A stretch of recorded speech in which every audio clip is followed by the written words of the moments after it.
Community Hour on 99.8 Awaaz FM.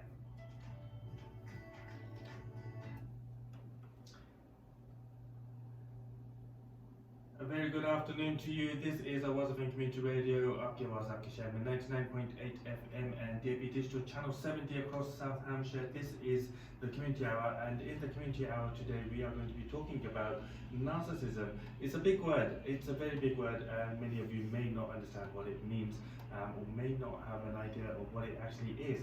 And I have in the studio with me Awaaz, who is the founder of Phoenix Rising, a support group for people who have gone through narcissism.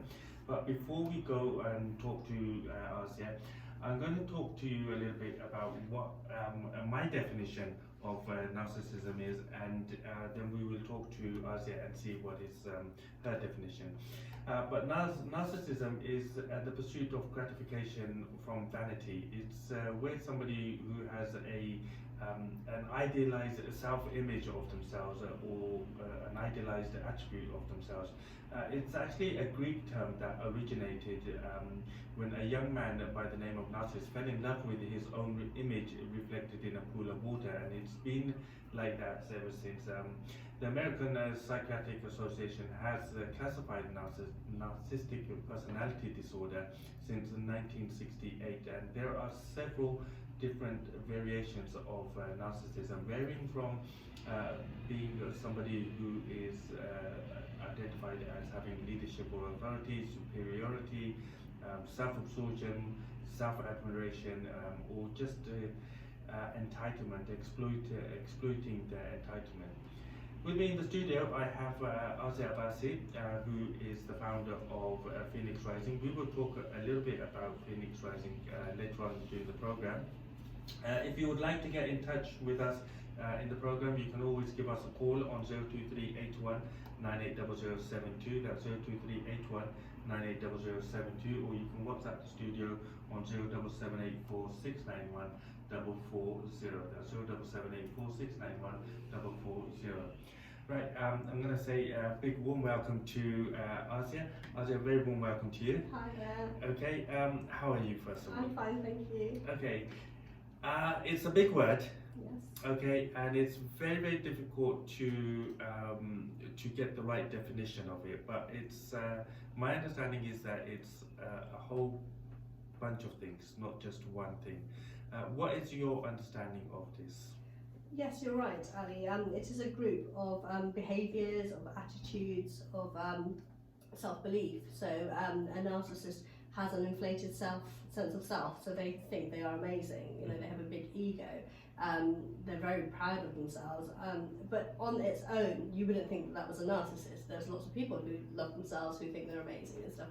But it is when they use that to then control other people and then to abuse other people, and they take advantage, and it's a lot of emotional and psychological abuse. It's controlling other people, manipulating them. All of that comes into narcissism. But many people would say, hang on, this is not something, you know, we don't need a big word for this. It's like a simple word, like a control freak. It's more than that, because narcissism is a branch of domestic violence. So when you have domestic violence, that actually categorizes a whole load of different behaviors, different scenarios. So you have child abuse, you have honor-based abuse, you have all these different things. So narcissism is a part of that. And it is a lot of the coercive control behaviours. It is a lot of the abuse that's related to psychological and mental and physical, and it's a group of everything. So, Well, my research has led me to some really basic ingredients of what narcissism is, and one of them is where a narcissist thinks that they're better than others. Another one might be where they tend to over-exaggerate their self-views. They're a little bit lost in reality. Somebody who perceives themselves to be unique and special, and somebody who's not really in line with reality itself. Is that sort of correct? Yes, that's correct. They basically do think that they are better than everybody else. You know, they tend to not stick to societal norms, they wouldn't stick to government laws, rules, regulations. They will always try and find loopholes. They will always think themselves too good to abide by normal standards of society, standards of humanity, standards of government legality. So they just think they're amazing, that they are better than everybody else. They should not have to live their lives like everybody else does. And it sort of affects their relationships as well.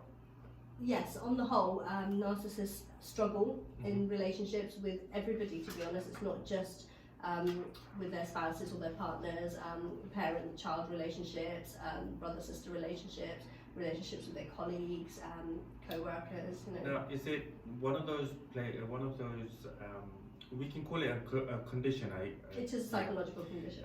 So is it one of those conditions where outside of the home they are perfectly normal people, and at home they could be a lot of these things that we've mentioned? It's actually typical that a narcissist outside the home will appear to be one of the best kind of people that you can possibly come across. They will be the best colleague, they will be the best son, the best father, the best spouse. Nobody looking into their relationships or looking at them on a day-to-day basis, even neighbours, even colleagues, anybody that spends quite a lot of time with them will still not know what they are actually really like. It is likened to a Jekyll and Hyde behaviour. So to the outside world, they create this false persona, this fake personality, that to the outside world they are amazing. They are kind, they are caring, they're considerate. You can get different types of narcissists. So you get the communal narcissists who will be out in their community doing community work, charity work, helping others, helping the needy. You get the religious narcissists who are very, very religious. On the face of it, they will be the ones praying 5 times a day if they're Muslim. They'll be the ones going to church if they're Christian. They'll be the ones to everybody else living their life an amazing, amazing Christian, amazing Muslim. And yet, behind closed doors, they can be completely the opposite to what everybody else perceives them as. So how does one recognize somebody who's a narcissist? It is really, really difficult. There are people who have been in relationships with a narcissist for 10, 15, 20 years, and it's only when they've left that relationship that they've then gone back and assessed the behaviour and the things that have happened in that relationship and realised actually that person was a narcissist. It can take, it's on the whole, you won't know yourself that you are living with a narcissist, you are working with a narcissist, you are teaching a narcissist, you are being taught by a narcissist. It's very difficult. But why does it take until the end of a relationship to identify it? I mean, what is it that we miss? The problem with narcissistic relationships is as soon as you start to get to know a narcissist, so in the early stages of a relationship, so say if we say a boyfriend and girlfriend or a husband and wife relationship, they will love bomb you. So they will make you believe that they love you. They will mirror all of your own views, your own preferences, your own choices, everything. They will mirror them. So they will assess you, they will analyse you, they will find out what it is that you enjoy, you like, you believe in, you have faith in, and then they will pretend to be that person as well. So it's almost like mirroring you. So whatever you are, and usually they will go for kind people, caring people, empathetic people, because they're drawn to all those good qualities. So they want to, or they love to see. But if you like, suppose it was me. Yes. And to my partner, I tried to do everything that she wanted. Isn't that a good thing? It is amazing. It is really good, and that's why empathetic people fall for narcissists, because on the whole, as a society, as a human being, you want to be loved. You want somebody who tries to please you, tries to identify with you. Yet, little by little, as the relationship goes on, you realise that everything they have told you is a lie. Everything has been manipulated. But I wouldn't say those type of people are pathetic people. I would say probably naive. Empathetic. Empathetic. Empathy. Okay. So these are I stand empathetic. corrected. No, sorry, I would not call anybody pathetic at all.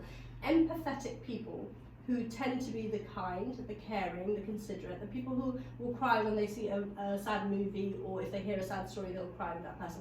They are people who identify with other people. So they are the ones that really feel sorry for other people, genuinely feel concern and think. So a narcissist targets an empathetic person because they see all those good qualities in that person. You know, they'll see caring, considerate, kind, all those good things. You might be confident. You Probably might be, something they want in a relationship. it's because they lack it. It is basically because a narcissist is usually someone who has a history of being bullied, of being abused, of having all of those lacking in their own lives, in their own personality, because as a result of usually early trauma, so childhood trauma, often sexual abuse, so they've been subjected to some kind of abuse, bullying at school or at home, parents who weren't very sympathetic or empathetic towards them.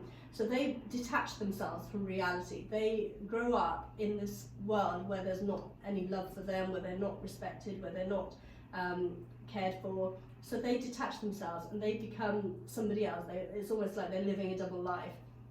So when they see an empathetic person, they are automatically attracted to all the good qualities of that person. They want to be loved, they want to be cared for, they want that person to be with them. But it then becomes to the point where they will then take over that person's entire life, their entire being, and they will start to control that person, they will start to break that person down and completely control every aspect of their life. How do you, okay, so there are ways that you can identify that you're in a relationship with a narcissist. How do you break free? It is very, very difficult. The amount of people that are struggling with breaking free. Because you would tend to believe, if you like, if correct me if I'm using the wrong words, but you tend to believe that you love this person so much you cannot leave this person now. Well, because you've been trauma bonded, so a trauma bond is basically an unhealthy attachment to an abuser. So it's almost like you've got Stockholm syndrome, which is also a part of trauma bonding. So where you are completely bonded to that person, even though that person is abusive to you, they will give you breadcrumbs of love. So occasionally they will show a nice side to them, occasionally they will treat you to something, occasionally they will show you affection and warmth. So you are almost, it's like a fruit machine at the arcade. You get a payout, you put in more money, more money, more money, you know that they can give that payout. You keep trying because you know somewhere it's going to happen. So with a narcissistic relationship, it's the same. You are trying and trying and trying, and you do everything possible to try and please that person. You think, well, you know, it's my fault. And they make you believe that everything is your fault. Whatever's happening in the relationship, whatever's not working is your fault. So you keep trying, you change yourself, you do whatever it takes because you think, if I cook the right food, if I look good, if I don't talk. So you're always trying to please the other. You're always striving to please the abuser because as far as you know, and you've been made to believe that it's your fault, you have to change your behaviour. So you are constantly striving to try and please them because you think that's the thing. So you have this trauma bond to them, and you think you're in love with that person. Perhaps you do love that person because you've fallen in love with that person, you've married them or whatever. So you don't want to leave them because you love them and you're stuck. Okay, so this happens very often in everybody's life. I can't think of any person who may not have gone through some sort of issue or effects like that we're bringing up today. But let's talk about it in the ethnic minorities in the Asian culture. It's not just the men, though, is it? There are many women who are narcissists. You can get a lot of, in our culture, there's a lot of problems with mother-in-laws and daughter-in-laws, or sister-in-laws and daughter and their Barbies. Because it's quite common where, I mean, I'm not saying all mother-in-laws or all sister-in-laws or all daughter-in-laws or husbands or wives. It can be anybody. It can be anybody in your life. So, I mean, like I said, your own children can be narcissists, so your children can behave narcissistically towards you. So it is very difficult to know exactly who is a narcissist. You could come across them anywhere. It could be at school, it could be at the college, anywhere like that. In an Asian community, on the whole, I have found that you get a lot of mother-in-laws who are controlling of their daughter-in-laws, or you get the sister-in-law with the Barbies relationship, there's always some friction there. It could be just normal, everyday, two different personalities, they're not mixing, you've got the older culture, then you get the new generation coming in, they don't see eye to eye, but there are a lot of cases where there is narcissism involved. But that would be a clash of cultures rather than anything else, would it not? There is a lot of cases where it's just a clash. You've got, you can have, like I say, the older generation, you get the younger generation, they completely work different ways, they live different ways, their outlooks are different. But you can also get where a lot of relationships, and it's not just that the mother-in-law is narcissistic towards the daughter-in-law. You get daughter-in-laws who are abusive to their mother-in-laws. You get sons who are abusive to their mothers. It can be anybody in a relationship. You just don't know. 02381980072 is the studio phone number if you would like to get involved in the discussion. You can also text in on 07784691440. That's 07784691440. Asya, what about the healing process? How do we heal them? I mean, what you're saying is a lot of what we would describe as mummy's boy, daddy's girl, the dutiful son, the obedient daughter. You follow through this because it's a cultural norm. So how do we break that?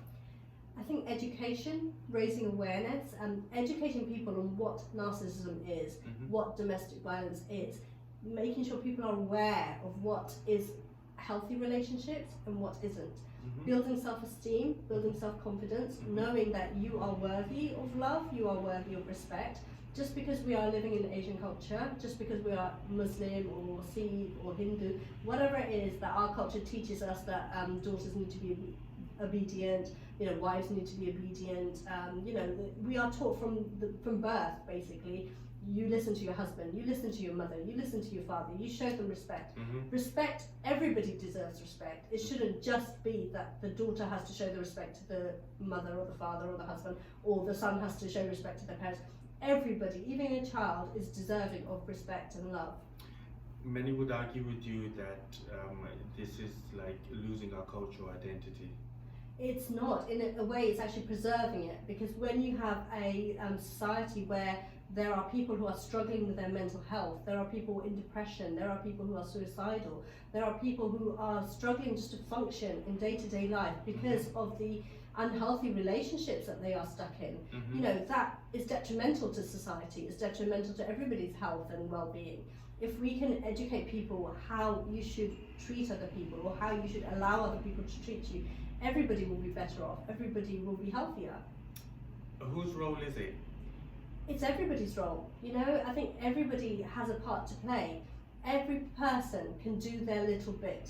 If you help one person at a time, you can make a ripple effect where you helping one person, that person will then go and help somebody else. There is a ripple effect where it spreads. There is also the risk, I would say, that it's going to ostracize you from the rest of the community if you stand up like that.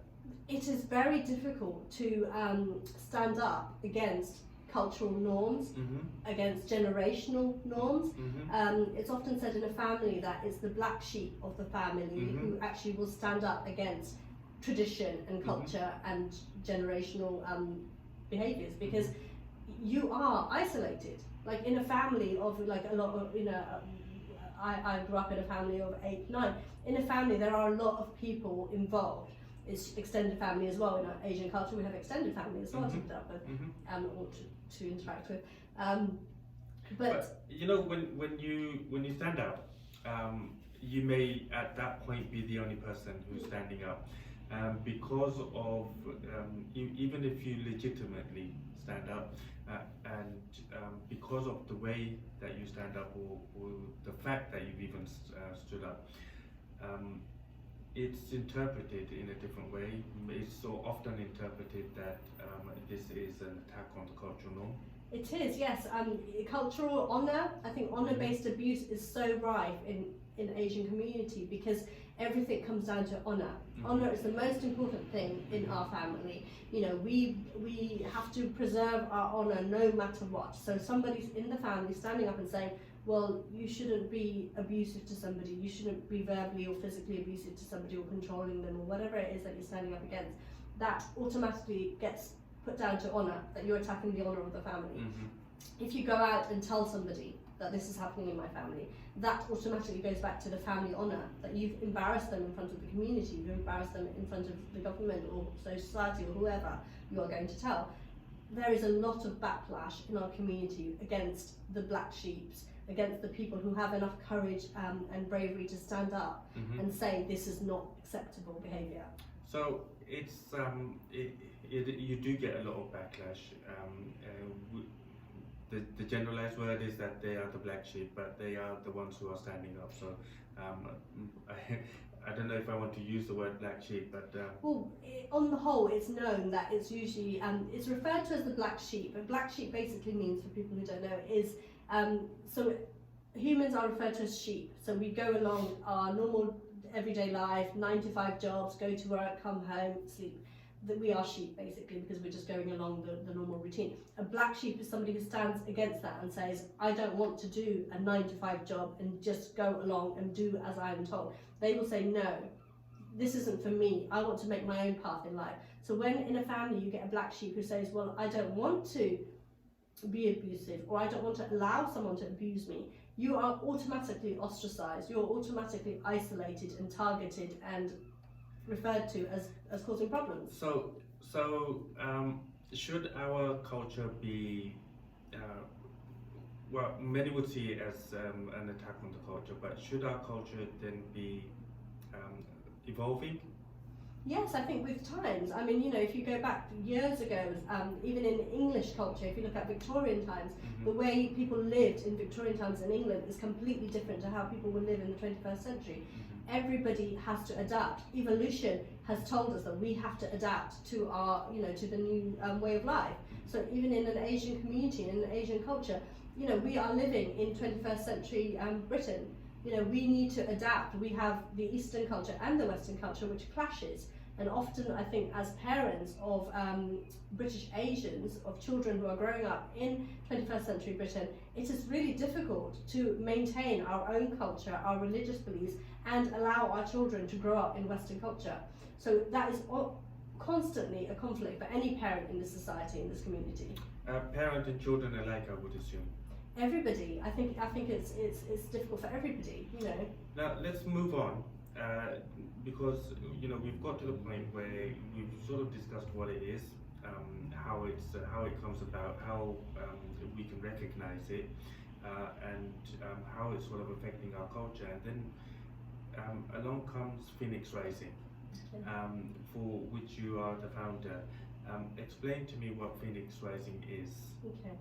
Phoenix is a bird who dies and then is reborn from the ashes of their from the burnt ashes of their thing. So it depicts life after death, basically. So in an abusive relationship, it is almost like you are killed off because your spirit, your personality, your individuality is all burnt away from you little by little.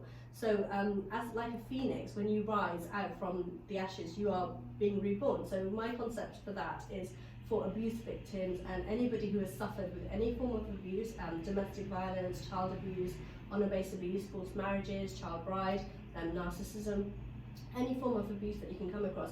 It's to give people a platform to come together to feel that they belong, because often the black sheep or the abuse victims or whoever it is ostracized and isolated. They grow up feeling alone. They don't belong. You are struggling your whole life to find some way to fit in. And as human beings in psychology, we're taught that as human beings, we need to find somewhere where we fit that's bigger than ourselves. Just being one individual is very daunting in this big wide world. To find a group of people, when you come together as a collective group, you feel more powerful, you feel stronger, you feel accepted and loved and appreciated as you are. And that's what Phoenix Rising does. And how long has the group been going? I started it in January, 1st of January I kind of like reformed my own life and thought, you know, I need to do something with my life because I wasn't happy in the direction that I was going. So, and I started befriending lots of abuse victims and people online who had gone through these difficulties. And then I thought, well, let's make a group. Let's all come together, have a platform where we can post whatever we want to, we can share whatever we want to, we can ask for help and advice, we can give help and support to other people. Now I have to make it clear. here that you're not a qualified person who deals with domestic violence or things like that. But you are very supportive of people of victims who have gone through this. And the group that you've set up, Phoenix Rising, has grown since you started it in January, to the point where you've now got people writing to you from all across the world.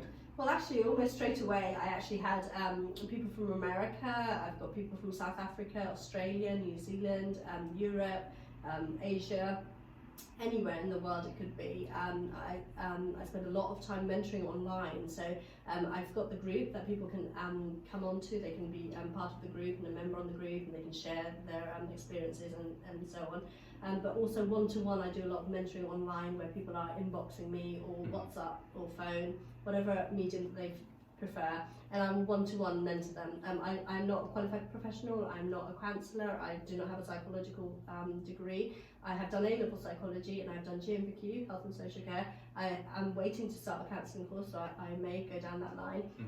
But this is mainly for moral support, for life coaching, mentoring, you know. Yeah, so what makes this Phoenix Rising different from other support groups? I've been on a lot of narcissistic groups myself, I've been on other support groups myself.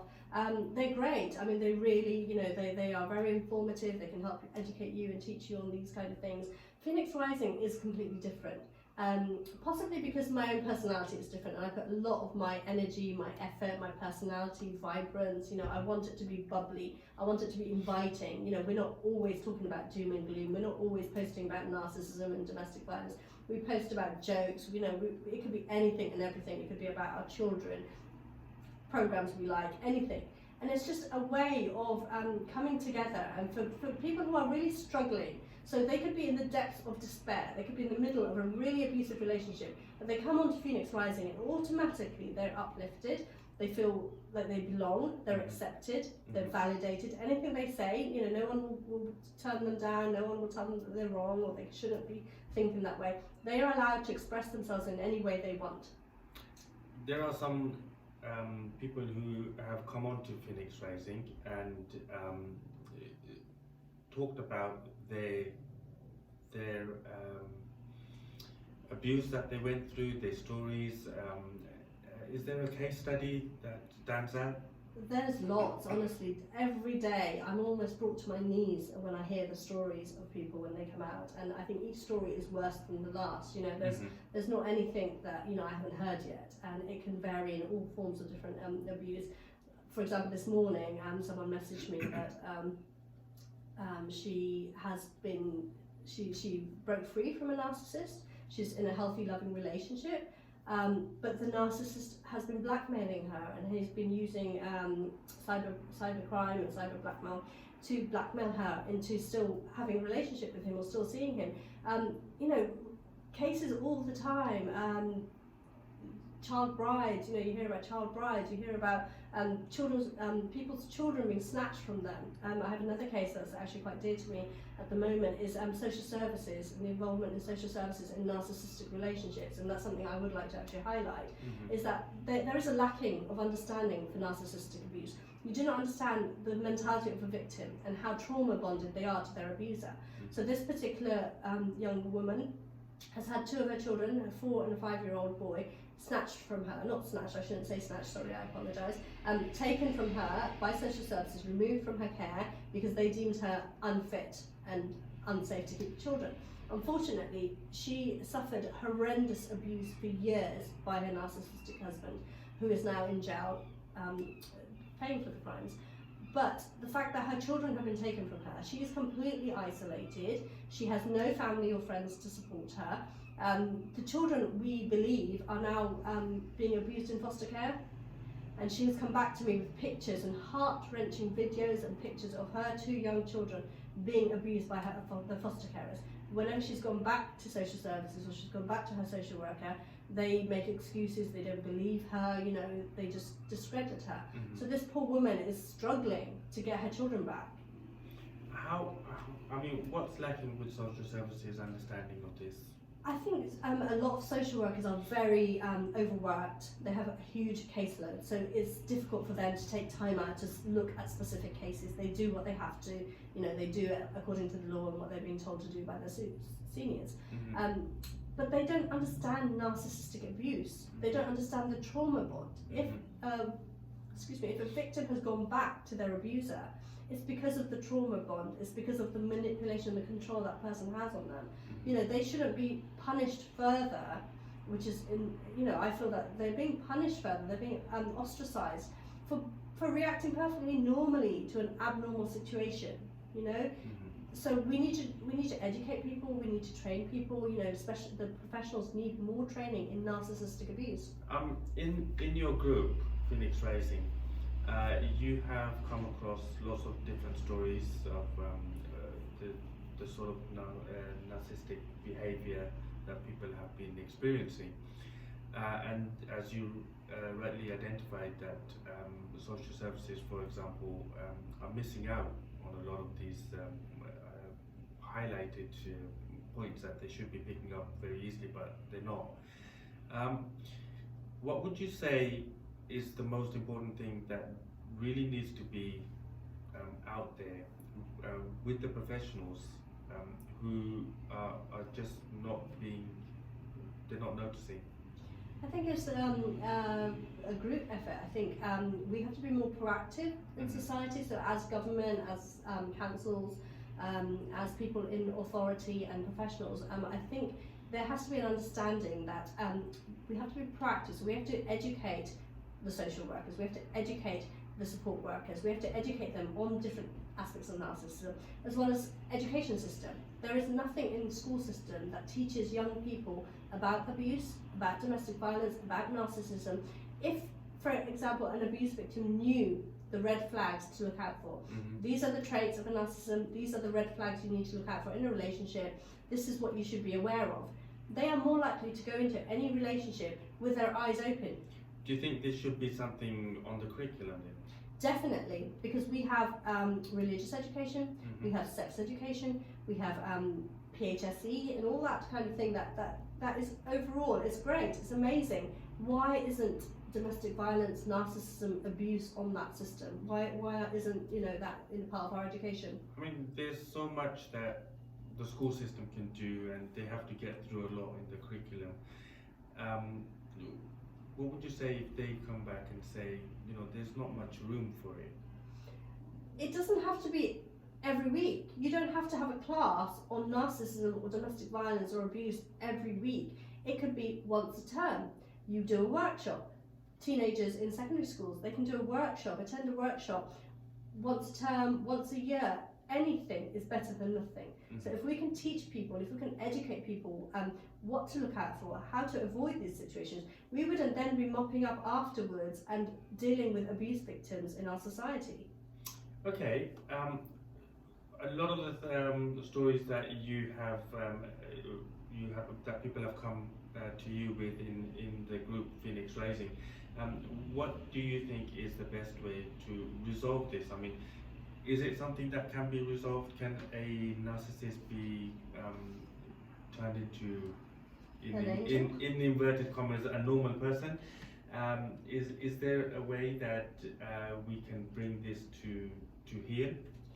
I don't think narcissists are able to be helped, because to be honest, they don't. Some of them may be doing it because that's just the way that they've been brought up, and they may not be doing it consciously. There is a lot of that. A lot of it is cultural, the way they've been brought up, the way they've been taught. There is a cycle of abuse. So often narcissists are previous victims. So they have been, at some point in their life, a victim of abuse. Their parents, their colleagues, their partners, anybody else could have been abusive to them, which then they learn these traits, they pick up on these traits, and then they often, what we believe, or what I sort of promote on my page, is that you have two types of people in this world. You have the empaths and you have the narcissists. Narcissists are the ones who then go on to abuse other people. So they will take all the pain and all the anger and all the hatred and everything that's been directed to them, and they will then direct it to somebody else. and they will then pick a weaker person to then direct and abuse and hurt because they're angry, they're in pain, they want somebody to notice and nobody's noticing. An empathetic person is the opposite. So when you get an empathetic person who's being bullied, who's being abused, who's being hurt, they will not then go and hurt other people. There is a concept about reactive abuse where the victim may react. So the victim may react and sorry. Yeah, no, sorry, that's my topic. That's not for me. Yeah, so the victim can react. So the victim may shout, may scream, may demand to be listened to, may almost be throwing a tantrum because they're frustrated, they're hurt, they're upset, nobody's noticing. But on the whole, an empath will not go on to become an abuser. They will realise that this behaviour is unacceptable and they internalise it. So then they become ill. There's physiological symptoms that then come out. They suffer with illnesses, they suffer with infections, they, detrimental to their own health. Yeah, but then how do you heal that? I mean, for me, I would say that the first step is to recognize that these feelings and these behaviors, they're unhealthy. And they can be unlearned. If they've been learned over the years, because of the way that people have been brought up or something, because it's a learned behavior then. It's not. In psychology there is a debate about environment and inborn. Nature and nurture. Nature and nurture debate. So there is a lot of things that are to do with nature, there's a lot of things that are to do with nurture. Some things we learn as we grow up, some things we are born with, and it's inbred. Narcissism is something, it's almost like you can liken a narcissist to a psychopath, a sociopath, a mass murderer, a serial rapist. They are on that par dangerous. They are dangerous to that level, they are manipulative to that level, where they will do whatever it takes to hurt someone. They will do whatever it takes to break someone down and to manipulate them and control them.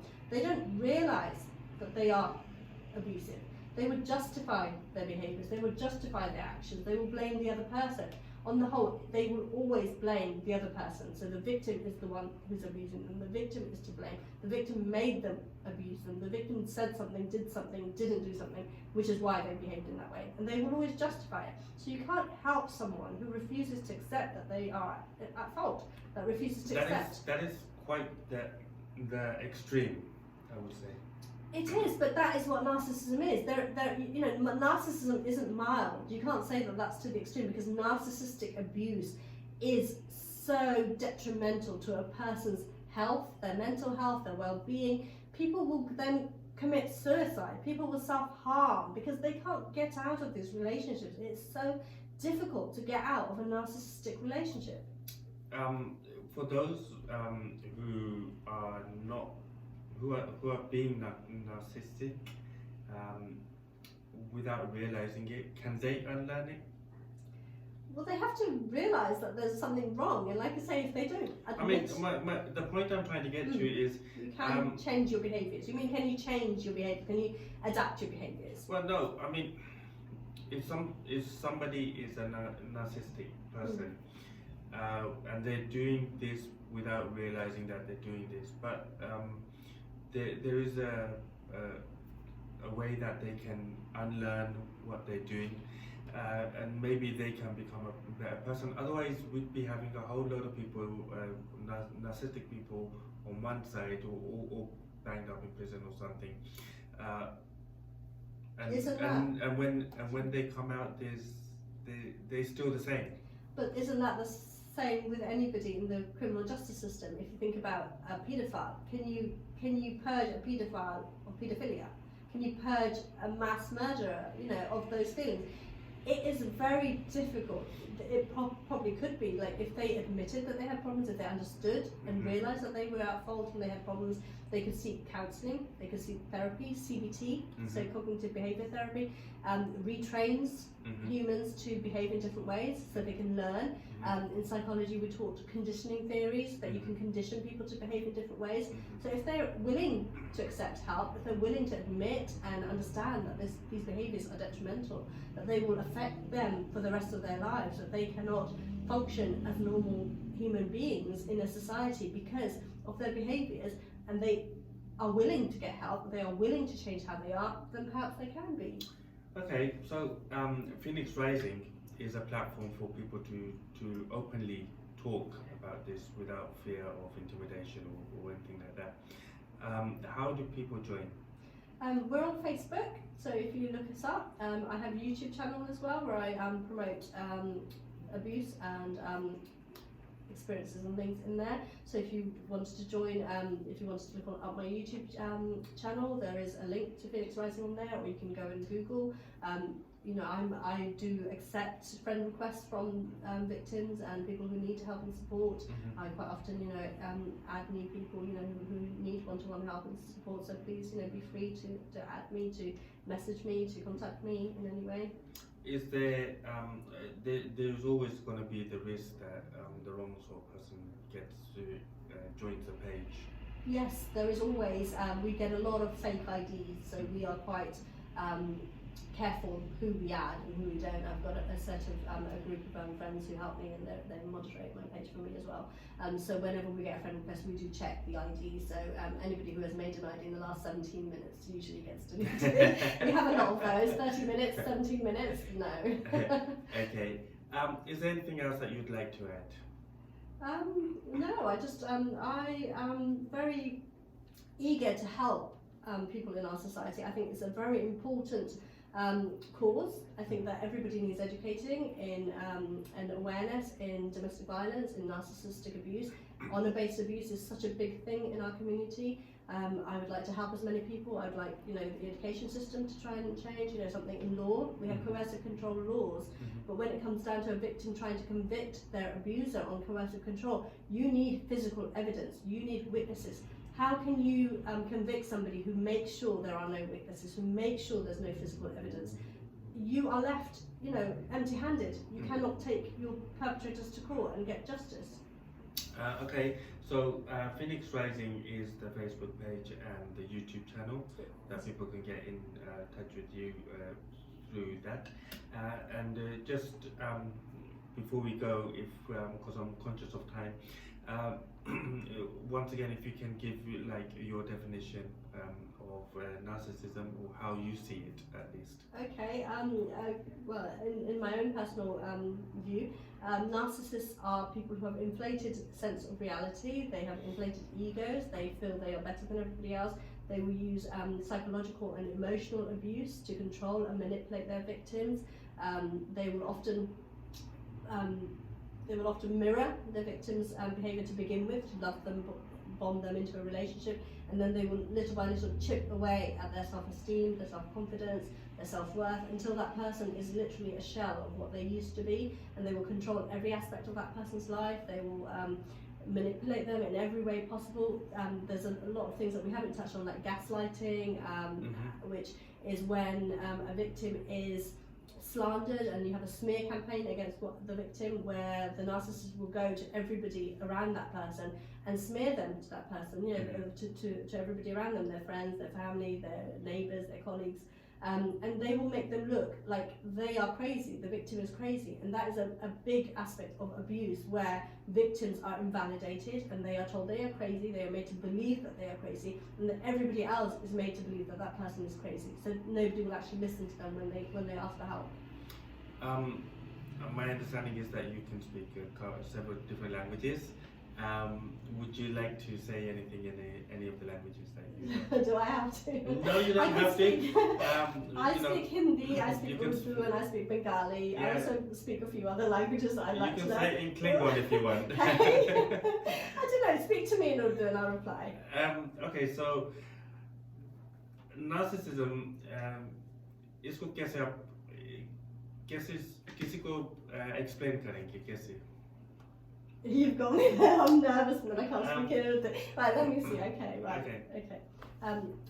Narcissism ऐसी एक आदत होती है. एक behavior है ना, लोगों की लोगों की आदत, लोगों की बोलने की तरीका, लोगों की दूसरे लोगों के साथ जो उनकी relationship control करना, manipulation, you know, हर एक चीज़ में, you know, उनको गाली देना, हर एक चीज़ में उनको नीचे दिखाना, you know, ऐसे behavior, especially जैसे, you know, हमारे culture में ये वो है कि हम husbands मिजाज खुदा है हमारी और हम बीवियां हैं, हम उनकी हर हुक्म हमें मानना है, हर हुक्म हर ख्वाहिश हमें पूरा करनी है. फिर ये जो नार्सिसिस्ट होते हैं वो इसको एक्सट्रीम पे लेके जाते हैं, you know. तो बीवियों को गाली देना, बीवियों को मारना, बीवियों को उल्टे सीधे बोलना एक्सेट्रा.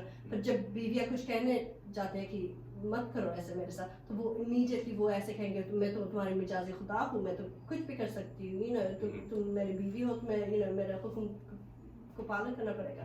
तो ऐसे बिहेवियर जो है वो अलाउड नहीं है, ठीक नहीं है. ये नार्सिसिस्टिक बिहेवियर है, लेकिन सिर्फ मर्दों के साथ नहीं ऐसा नहीं.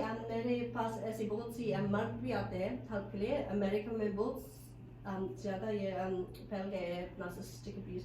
बहुत सी मर्द हैं जो जिनकी बीवियाँ, जिनकी गर्लफ्रेंड्स, जिनकी पार्टनर्स, जिनकी माँ, you know, बाप, कोई भी हो सकता है, वो उनके साथ ऐसे बिहेव कर रहे हैं. तो वो भी और हमारे समाज में, हमारी सोसाइटी में और एक्सटेंडेड इवन वेस्टर्न कल्चर में ऐसी है कि मर्दों को बोलने की आदत नहीं है या हम बोलने की मौका नहीं देते हैं.